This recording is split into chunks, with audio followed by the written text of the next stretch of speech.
Fuente de vida y causa de muerte, el agua puede eliminar pistas, diluir pruebas y ocultar cadáveres. Para los investigadores, el agua puede ser un oponente astuto. Para los delincuentes, un aliado de lo más complaciente. Para el crimen perfecto, simplemente agregue agua.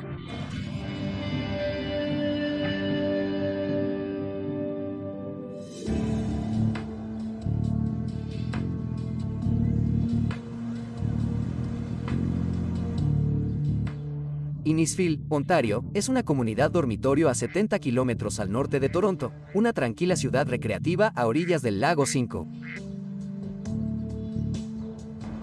En la tarde del 25 de abril de 1996, un hombre camina por un sendero en Innisfil Beach Park. Se da cuenta de que chapotea en el agua a unos 100 metros de la orilla. A lo lejos se aleja una canoa roja. De repente ve a alguien en peligro de ahogarse, aferrándose desesperadamente a un trozo de hielo flotante. Él pide ayuda. A primera vista, esto parece un final desafortunado para un simple paseo en canoa por el lago Simcoe. Sin embargo, las apariencias pueden engañar. ¿Descubrirán los investigadores que están reconstruyendo una serie de trágicos errores cometidos por una mente calculadora?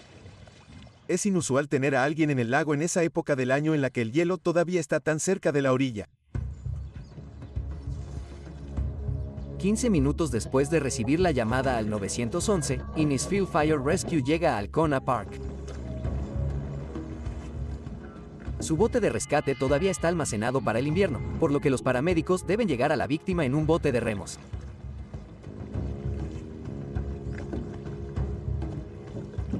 La temperatura del agua en ese momento era de 4 grados centígrados y todavía había hielo en el lago. Los rescatistas llegaron al hombre casi 45 minutos después de que se realizó la llamada al 911. Tiene una hipotermia grave y no puede hablar. Uno de los rescatistas de bomberos en el lugar le pidió que parpadeara una vez para decir no y 2 veces para decir sí. ¿Había alguien contigo en la canoa? Y él no respondió. No hay señales de otras víctimas, por lo que regresan a la orilla. Vivo pero inconsciente, el hombre es trasladado de urgencia al Hospital Royal Victoria en la cercana Barrie, Ontario.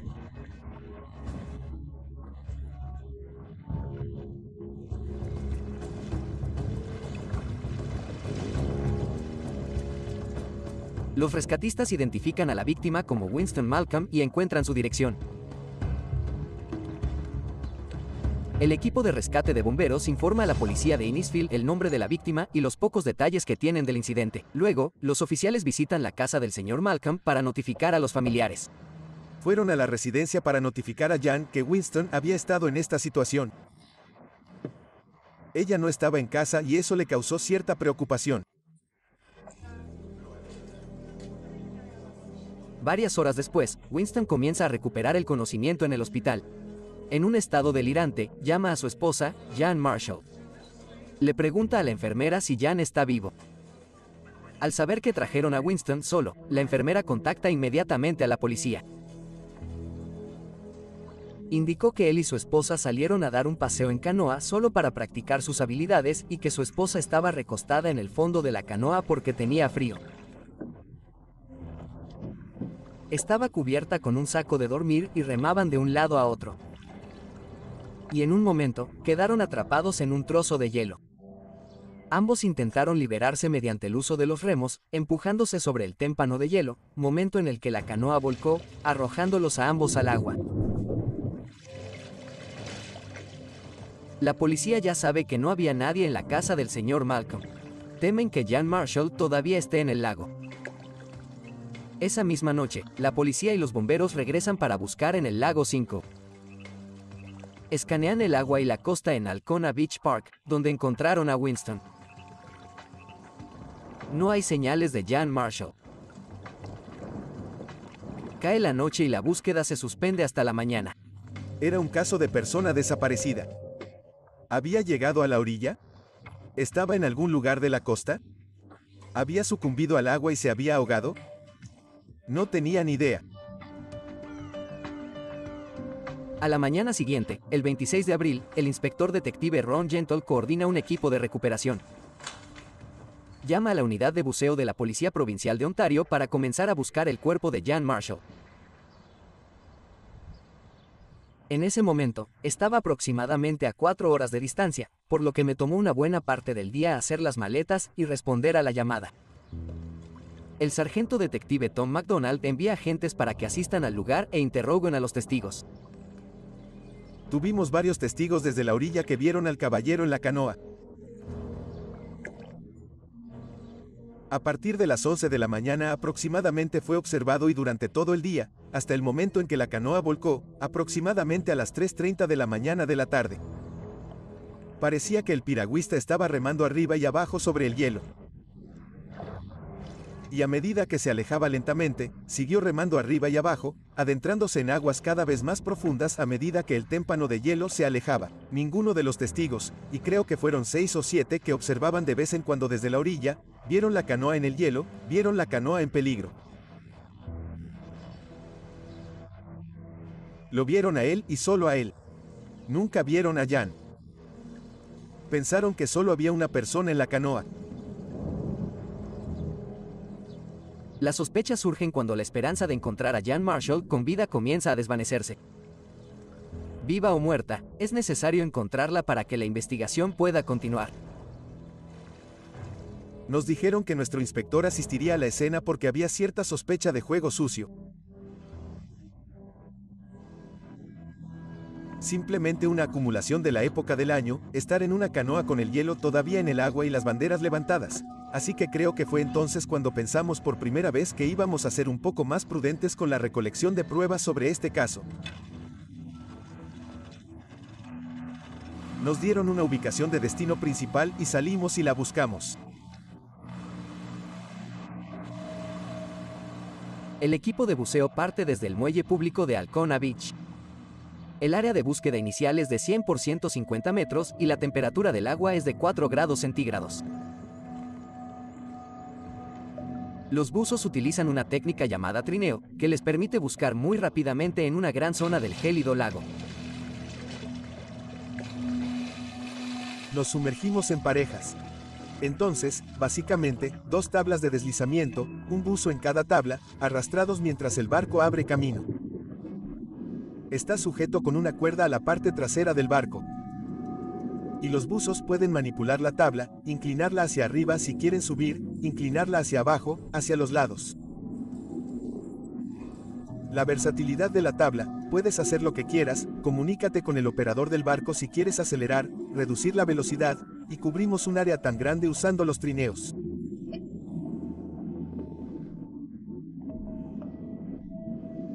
En este lago, el lago Simcoe, la visibilidad era de 15 pies, por lo que con 2 buzos, estás cubriendo una buena franja, al menos una franja de 20 pies con los trineos.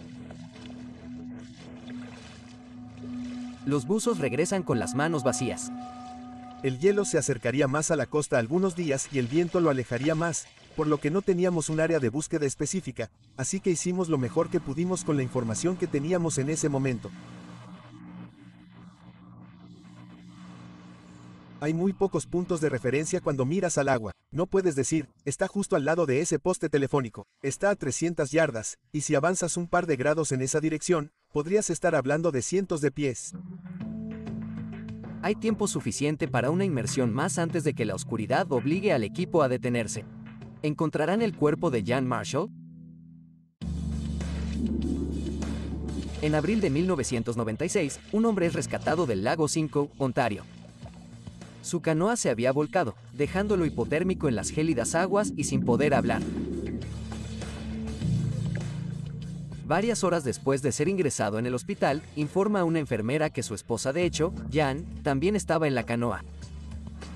Se ha llamado a buzos de la Policía Provincial de Ontario para ayudar en la búsqueda. Realizan 2 inmersiones el primer día. El primer día, simplemente nos dieron una ubicación de objetivo principal y salimos y la registramos, y no tuvimos suerte en localizar restos de la canoa volcada ni de la víctima.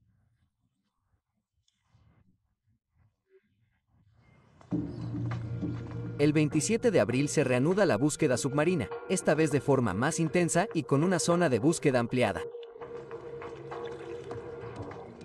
Estamos equipados con comunicaciones inalámbricas, por lo que los buzos tenían la capacidad de comunicarse entre sí, así como con el operador del barco. Entonces, simplemente nos turnamos para rotar a través del ciclo del buceo.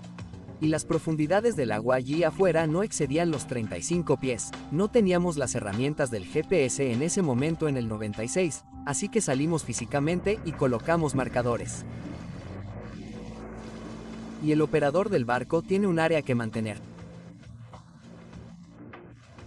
Ya sea que quieras llamarlo estilo de búsqueda Zamboni, simplemente eliminan ciertas áreas y simplemente se expanden desde allí. Mientras tanto, los investigadores hablan con miembros de la familia de Jan. Y de hecho, había estado en BC para visitar a su madre apenas unas semanas antes, y le había dicho que estaba considerando mudarse a BC y dejar Winston.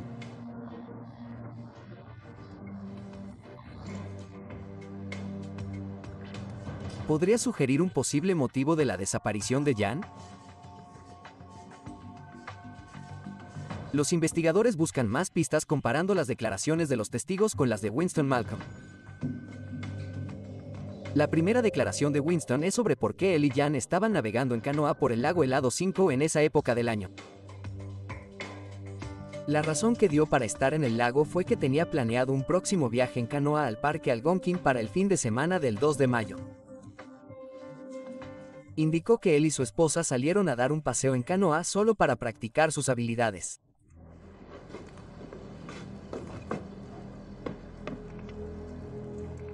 La historia que nos contó el señor Malcolm fue que cargó la canoa en el auto y ella caminó adelante y él la recogió en el camino. Y cuando él la levantó, ella se quejó de tener frío.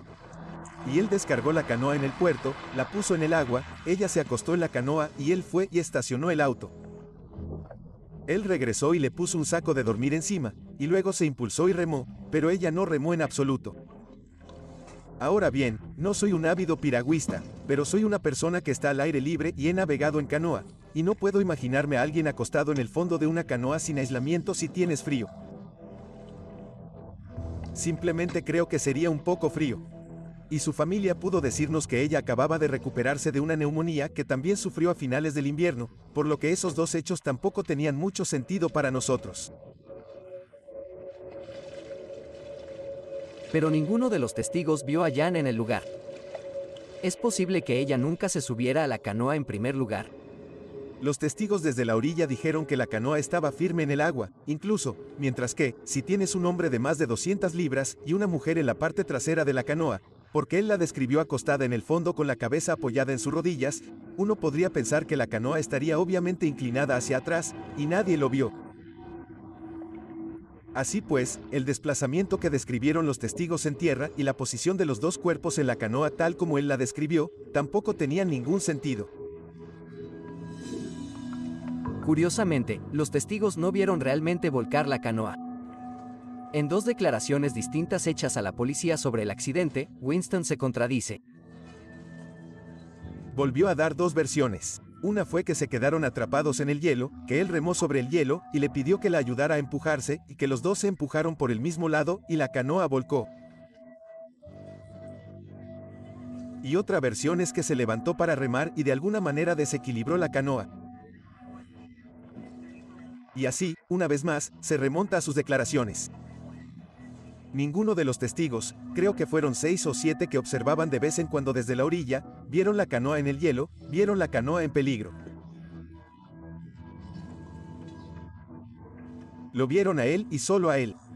Nunca vieron a Jan. Pensaron que solo había una persona en la canoa. El segundo día de búsqueda, el equipo de buceo realiza 2 inmersiones más sin éxito. Están desesperados por localizar el lugar donde volcó la canoa.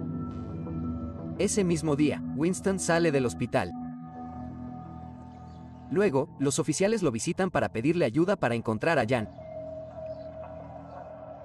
Le preguntamos si podía regresar al sitio y sería de gran ayuda para nuestra búsqueda si pudiera salir en el bote, en la embarcación, y darnos un lugar donde sospechaba que ocurrió.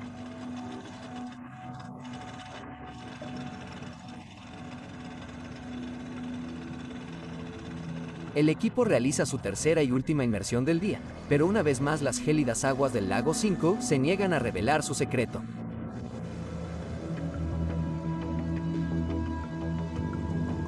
Dependiendo del tiempo que estuvo en el agua, el superviviente podría haberse desplazado bastante. El lago 5 es un área grande, una masa de agua, y podría desplazarse bastante con el viento y la acción de las olas. Además, él nos despistó por completo, pero esa era la zona que había señalado. Entonces, en nuestra tercera inmersión ese día, la buscamos y no había nada. Los detectives comienzan a especular. El recuerdo de Winston sobre el accidente estaba borroso o los puso intencionalmente en el camino equivocado. El equipo de buceo pasará un día más buscando a Jan Marshall. Para maximizar sus posibilidades de encontrar su cuerpo, recurren a una fuente poco probable en busca de ayuda. La canoa que remaba Winston Malcolm volcó en el lago 5, Ontario. Los rescatistas logran salvarlo, pero todavía no hay señales de su esposa de hecho, Jan Marshall. A estas alturas las sospechas aumentan, pero los investigadores aún no tienen pruebas suficientes para saber si se trata de un accidente o de un delito. El 28 de abril, el equipo de buceo de OPP se prepara para un tercer día de búsqueda del cuerpo de Jan, pero luchan por encontrar el lugar donde Winston volcó su canoa. Teníamos fotografías aéreas de la costa y tratamos lo mejor que pudimos de señalar dónde estaba el cuerpo o dónde había ocurrido el percance hasta el vuelco de la canoa. Incluso nos planteamos utilizar, en un momento dado, imágenes de satélite. El equipo de buceo recurre a los medios de comunicación locales que cubrieron el rescate de Winston. Esperan que algo haya sido capturado en video. Se supo que cuando los bomberos estaban realizando el rescate, había en tierra un camarógrafo de una cadena de televisión local. Y así pudimos localizar el video que tomó, las imágenes y al propio camarógrafo. Él acudió al lugar y pudo darnos la ubicación exacta donde se encontraba y la toma que tomó. Nos comunicamos con un barco que estaba en el agua. Los dirigimos al lugar y dejaron caer un marcador, y luego nos concentramos alrededor de ese marcador. El equipo de buceo finalmente tiene una idea precisa de hacia dónde deben mirar. ¿Encontrarán a la víctima? Y al tercer día realizamos la primera inmersión. Y a los 15 minutos de inmersión, localizamos a la víctima. La víctima yacía sobre su lado izquierdo. Llevaba una chaqueta estilo bomber de color oscuro. Estaba por encima de su cabeza. Vestía pantalones marrones con calcetines de colores claros. No llevaba calzado, lo que ya era sospechoso. Había un rollo de cuerda suspendido sobre ella y parecía estar enrollado a través de la presilla del cinturón en la parte posterior de sus pantalones. Y sus manos estaban libres. No había nada en sus manos. Una vez localizada, coloqué nuestro marcador Pelican, que es solo un peso. Se lo até al tobillo derecho y el marcador salió a la superficie. Seguí el marcador hasta la superficie, asegurándome de que se estuviera desenredando por completo, y notifiqué a los miembros en el bote sobre mi descubrimiento. Y también me informaron entonces que mi socio, Larry Scott, había localizado una piedra en el patio. El equipo de buceo siente una sensación de alivio, tanto por la familia de Jan Marshall como por los detectives que ahora pueden continuar con la investigación. Subieron a la superficie y nos avisaron. Y les preguntamos cuando regresaron y nos informaron que bajáramos el equipo de video y filmáramos la escena porque era la escena de la recuperación de nuestro cuerpo, y esa suele ser una de las pruebas más importantes que tenemos en cualquier investigación de muerte. Bueno, como dice el viejo refrán, una imagen vale más que 1000 palabras. Cuando se trata de la corte, se ahorra mucho tiempo en el estrado tratando de describir una escena. Y nuevamente, está sujeto a la interpretación de lo que dice el miembro, por lo que es bueno que podamos reproducir la cinta de video en la sala del tribunal, y así es exactamente como la encontramos y sin hacer preguntas. Y el plan era regresar, grabar en video tanta evidencia como fuera posible, regresar al muelle, descargar la cámara y llevarla de regreso a la oficina del servicio de policía de South Simcoe, donde se revisaría la cinta antes de alterar la escena.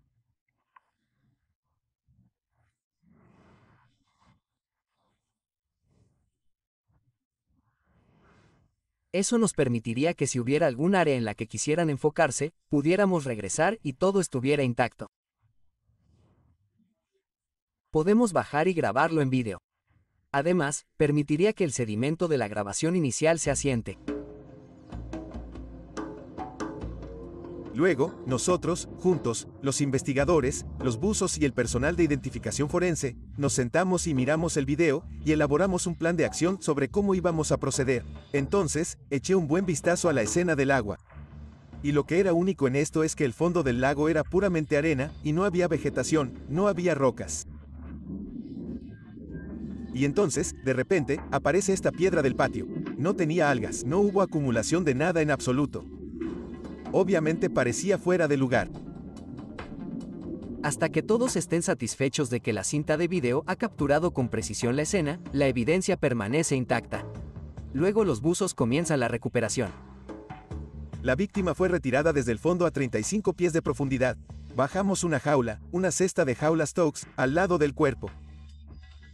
La colocaron en el Stokes y los buzos la ayudaron a levantar el cuerpo. En este caso, la subieron con bolsas en las manos y sobre la cabeza en la canasta Stokes y la metieron en una bolsa funeraria para cadáveres una vez que llegó a la superficie. Y luego, de esa manera el forense pudo verla, pronunciar la muerte y luego la metieron en la bolsa para cadáveres.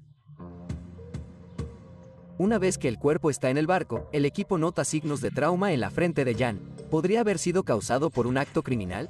¿Podría haber venido de la canoa? ¿Podría haber venido del remo? ¿Podría haber venido del hielo? Simplemente no estábamos seguros. La víctima es trasladada a la morgue. La piedra del patio y otras pruebas se llevan al laboratorio de identificación forense para su análisis. Les pedí a los buzos que regresaran y tomaran varias muestras de agua del lago, de la superficie del lago, del nivel medio y también del fondo del lago. Las diatomeas son pequeños organismos microscópicos que son exclusivos de cada cuerpo de agua. Si la autopsia determina que Jan murió ahogada, las diatomeas de las muestras de agua se compararán con las diatomeas encontradas en sus muestras de tejido. Si coinciden, demostrará que Jan se ahogó en el lago 5.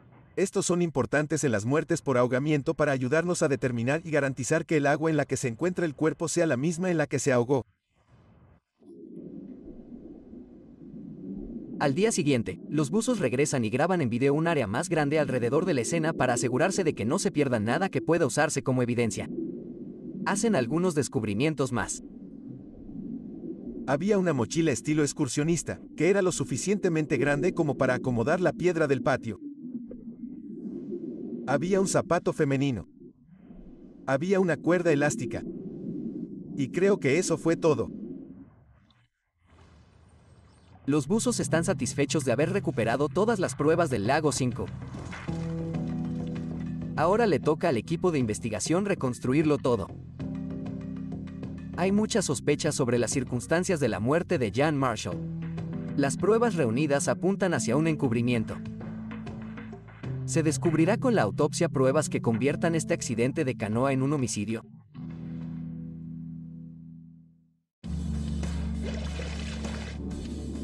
Winston Malcolm sobrevivió a aguas gélidas en un accidente de canoa en el lago 5, Ontario. Jan Marshall, su esposa de hecho, ha sufrido un destino diferente. El cuerpo de Jan fue encontrado en el lago junto con una piedra de cemento y una mochila.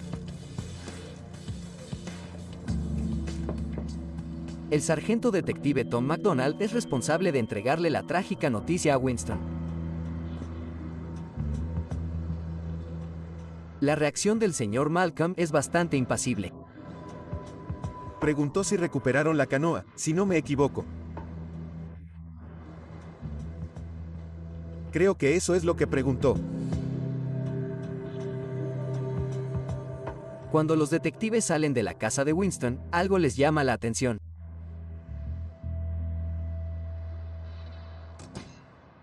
El detective Buchanan observó un lugar en su camino donde recién se había levantado una piedra del patio. Dejó una huella en el suelo del mismo tamaño aproximado de la piedra del patio. Entonces, obviamente, esa conexión, aunque todavía teníamos que demostrar que la piedra del patio provenía de su residencia, ciertamente fue suficiente para levantar nuestras sospechas. Los investigadores deben resistirse a sacar conclusiones precipitadas y centrarse en construir un caso sólido. La autopsia aún no se había realizado, por lo que todavía no sabíamos la causa de la muerte. El hecho de que el señor Malcolm le había dicho al oficial de policía que fue al hospital el jueves por la noche que Jan llevaba botas de goma grandes y al día siguiente le había dicho a Tom MacDonald que llevaba zapatos pequeños. Encontrarla descalza en el agua ciertamente también nos causó cierta preocupación.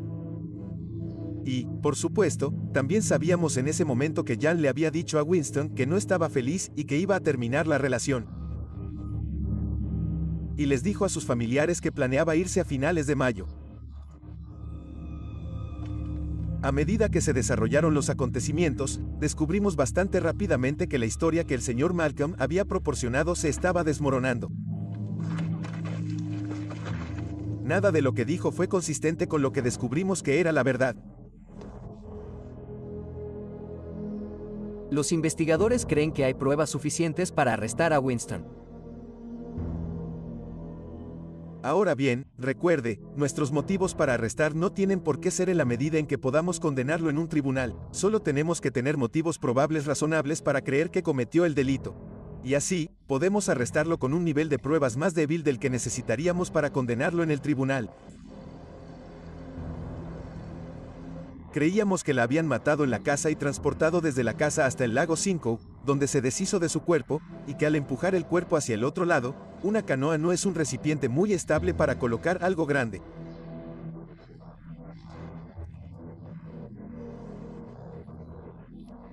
Y arrojándola por la borda, y teorizamos que en la acción de arrojarla por la borda, volcó la canoa.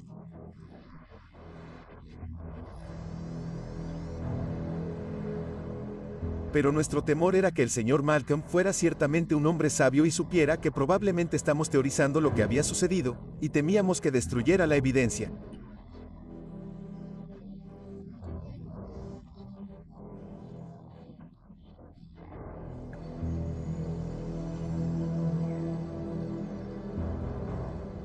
Entonces, nuestros pensamientos eran arrestarlo, ponerlo bajo custodia, obtener nuestra orden de registro, sabiendo que ahora hemos protegido nuestras pruebas. Tomamos la escena, la aseguramos para asegurarnos de que nadie pudiera alterar nada, y elaboramos nuestra orden de registro. El domingo 28 de abril, 3 días después del presunto accidente, el sargento detective Tom MacDonald arresta a Winston Malcolm por el asesinato en primer grado de Jan Marshall. La conducta del señor Malcolm en ese momento era bastante tranquila. Era pasivo y mostraba poca emoción.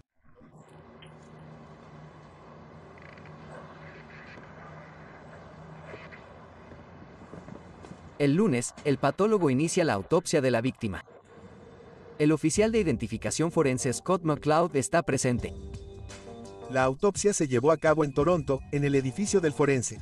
Mi trabajo sería grabar la autopsia, por lo que tomaría fotografías de ese momento y recolectaría cualquier evidencia que se recuperara de ella, incluida toda su ropa. Su cuerpo estaba en buenas condiciones. No hubo descomposición. El agua era como estar mucho tiempo en la bañera, las manos un poco arrugadas, pero estaba en buenas condiciones.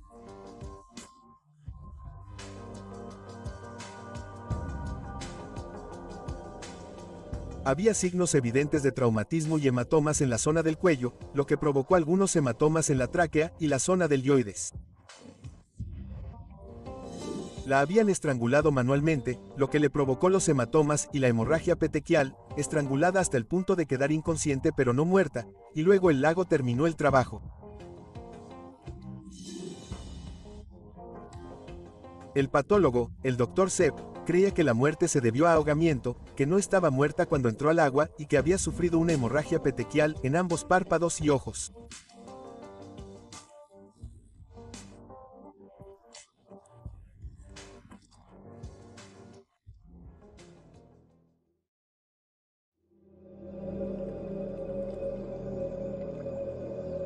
La autopsia revela que la muerte de Jan se debe a algo más que un simple accidente de piragüismo. Winston estranguló accidentalmente a Jan durante una pelea. Entró en pánico cuando pensó que la había matado y la había arrojado al lago para esconder su cuerpo. ¿O planeó desde el principio dejarla inconsciente y arrojar su cuerpo al lago 5 para que pareciera un ahogamiento accidental?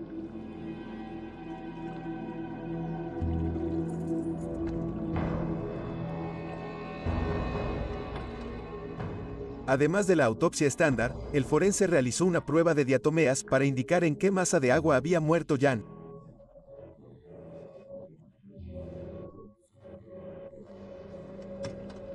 Los resultados concluyen que Jan efectivamente se ahogó en el lago 5.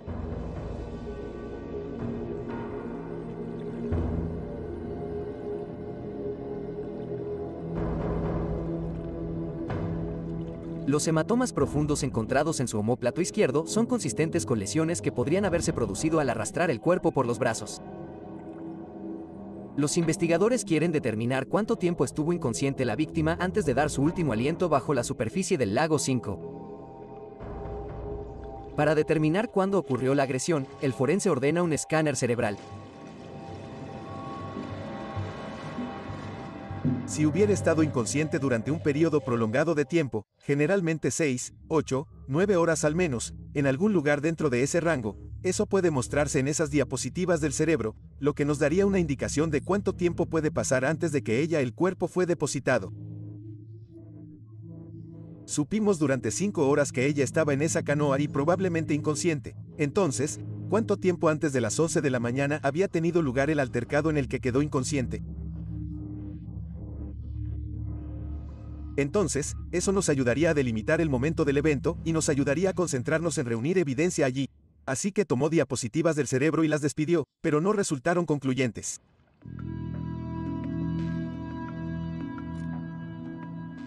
El escáner cerebral no fue concluyente, pero los resultados de la autopsia brindan a la policía aún más evidencia para respaldar su teoría y sus acusaciones.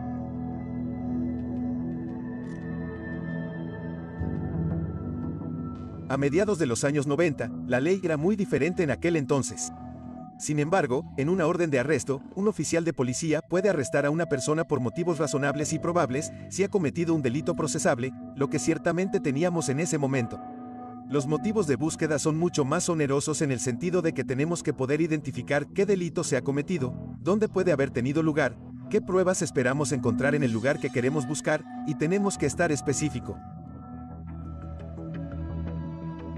Luego, la policía procede a registrar la casa de Jan y Winston. Mi atención se centra primero en grabar la escena sin alterar nada. En segundo lugar, busco cualquier cosa que pueda estar en la orden mientras hago mi fotografía o mi videografía. Ahí es donde me concentro durante todo el tiempo que estoy allí. No tiendo a pensar en cómo vivía la gente o por qué hay objetos en la casa o no. Mi atención se centra en si puede ser relevante para la investigación. Hay ocasiones en las que puede encontrar algo en la premisa que no figura en la orden judicial. Si es relevante para su caso, puede aprovecharlo. Solo hay que presentarlo ante la justicia una vez cumplida la orden de allanamiento y justificar la incautación. Si el juez está satisfecho con eso, entonces habrá obtenido legalmente ese artículo. Uno de esos objetos es una botella vacía de tranquilizantes. ¿Es este un factor relevante en la investigación? Una vez que se completa la filmación y la fotografía, el técnico de identificación forense dibuja un mapa de la casa. En este caso, era una casa de 2 pisos de ladrillo y aluminio e hicimos un diagrama a escala de los 3 pisos, el piso principal, el piso de los dormitorios y el sótano. Basándose en las pruebas encontradas en la escena del crimen, Scott McCloud hace un esfuerzo especial para buscar pruebas que lo corroboren. La encontraron con una sección de cuerda de nylon amarilla suelta, por lo que nos interesaría saber si hay alguna cuerda de nylon amarilla en algún lugar de las instalaciones de la casa. Muy cerca de ella, en el fondo del lago, había una piedra de patio.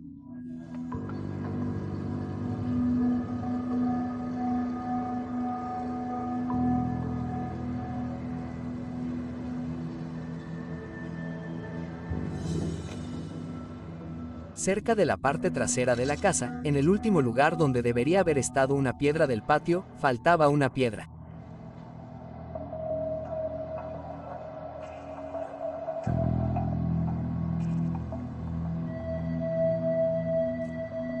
Entonces, hicimos un molde de yeso para poder mostrar definitivamente que esa piedra del patio fue tomada de ese lugar afuera de la casa del señor Malcolm.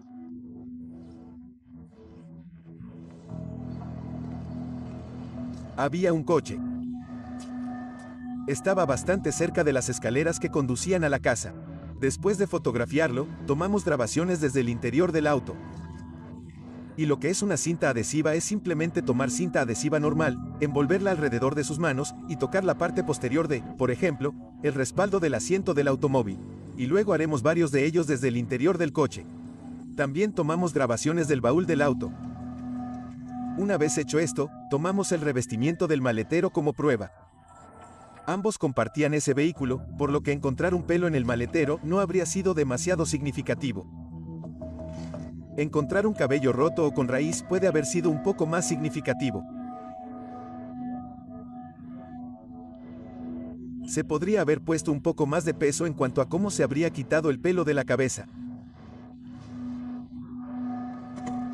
McCloud espera encontrar pruebas de que Winston trasladó el cuerpo magullado e inconsciente de Jan al lago en el maletero del coche. Los informes del Centro de Ciencias Forenses mostraron que había fibras microscópicamente similares en su ropa a las que encontré por primera vez en el revestimiento del maletero.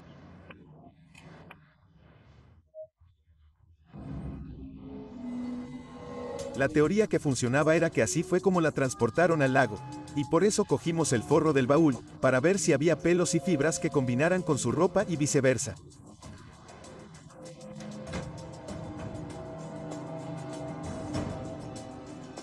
Diez días después, se recupera la canoa roja de Winston.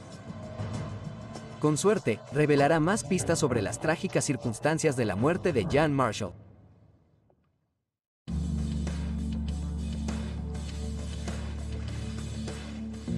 El cuerpo de Jan Marshall se encuentra en el lago Simcoe, Ontario. Su marido, Winston Malcolm, afirma que su esposa volcó la canoa y los arrojó a ambos al agua helada. Las declaraciones de los testigos contradicen la historia de Winston. Tras el descubrimiento de importantes pruebas, lo arrestan por el asesinato de su esposa. Acaban de encontrar la canoa que se había perdido. La canoa era de color rojo y estaba ubicada en Big Bay Point, aproximadamente a 4 o 5 millas del lugar. Entonces, habíamos puesto alertas a través de los medios indicando que estábamos buscando esta canoa, y alguien que estaba de vacaciones la había encontrado. Terminé yendo al servicio de policía de Innisfield y tomé fotografías generales de la canoa recuperada. Examiné el interior para ver si había algún rasguño importante o algo que no pudiera explicarse por el uso normal, y no encontré nada. La investigación llega a su fin, salvo una última búsqueda, que resulta reveladora. Hicimos una orden de registro en el hospital y confiscamos los registros médicos, y allí se descubrió que había tenido un nivel muy elevado de cierto medicamento recetado en su sistema, que estaba mucho más allá del rango terapéutico.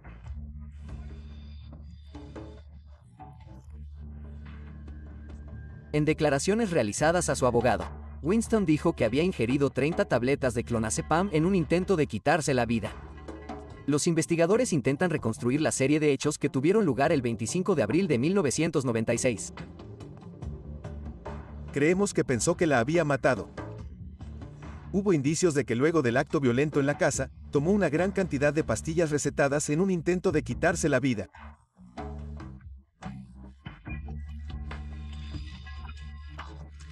Obviamente eso no funcionó, y luego decidió que tenía que encontrar algo que hacer con el cuerpo, y se le ocurrió la canoa y se deshizo del cuerpo en el lago. Y creo que su historia iba a ser que ella estaba planeando irse, de hecho se había ido, y él no la ha visto ni ha oído hablar de ella. Y cuando volcó, creo que el plan salió mal. Cuando llegó por primera vez, el testigo nos dijo que el témpano de hielo estaba entre 30 y 40 pies de la costa, y a las 4 de la tarde, estaba a cerca de 300 yardas de la costa, por lo que teorizamos que estaba esperando que el agua fuera lo suficientemente profunda como para poder deshacerse del cuerpo de manera segura. Nuestra teoría era que ella estaba en el saco de dormir, y eso le ayudó a ocultar el cuerpo de la vista, y que la piedra del patio y la cuerda estaban atadas a ella en el saco de dormir, y que cuando la arrojó por la borda, su cuerpo salió del saco de dormir.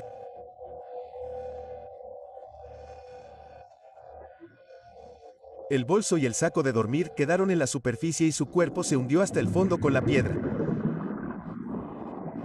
Esas cuerdas de nylon no son muy buenas para sujetar un nudo, por lo que teorizamos que probablemente la piedra del patio, el nudo se deshizo y el cordón se desprendió de la piedra del patio y quedó colgado allí en la presilla de su cinturón.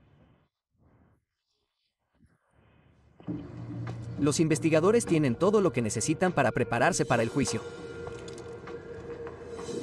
Bueno, la siguiente etapa de la investigación, por supuesto, es la coordinación de todas las declaraciones y pruebas que haya adquirido y llevar al acusado adecuadamente ante los tribunales. Poco después se programó una audiencia preliminar.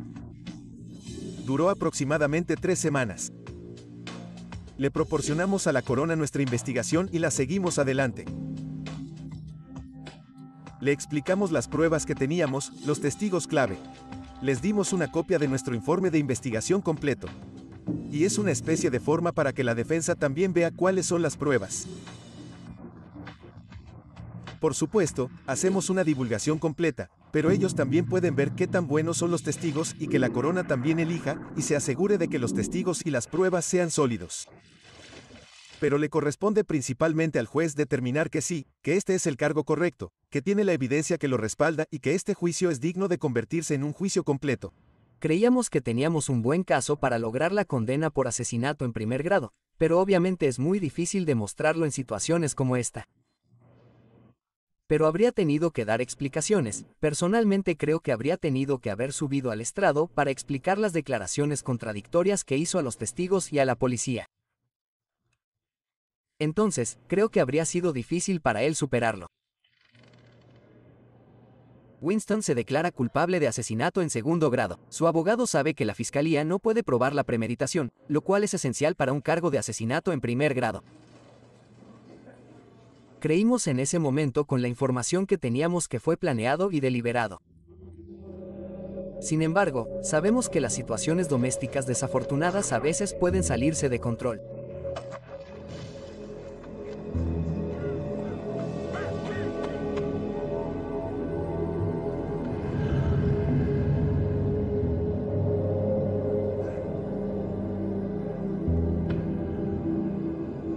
La señora Marshall tenía moretones en la frente.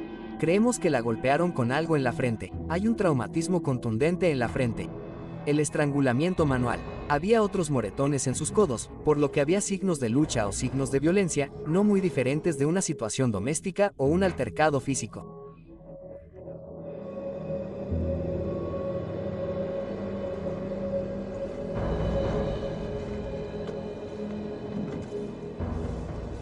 El 10 de abril de 1997, Winston Malcolm es declarado culpable del asesinato en segundo grado de Jan Marshall. Recibe una sentencia de 25 años y tiene derecho a libertad condicional después de haber cumplido un mínimo de 10 años en una penitenciaría.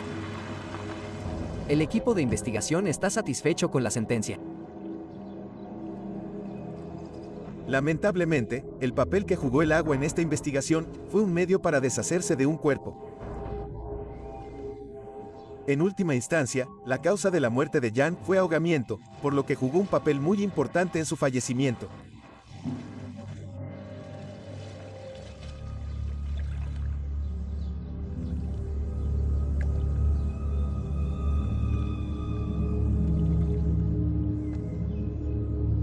Me llamó la atención que el agua mató a Jan, pero esa no era la intención de Winston. Su intención era utilizar el agua, como suele ocurrir, para ocultar un delito o encubrirlo, y en realidad le ayudó a cometerlo. Pensó que la había matado y no lo había hecho, por lo que el agua hizo el trabajo por él. Quizás nunca sepamos con certeza si Winston Malcolm tenía la intención de matar a Jan Marshall, pero una cosa es segura. Las aguas del lago Simcoe finalmente sirvieron como el arma homicida perfecta.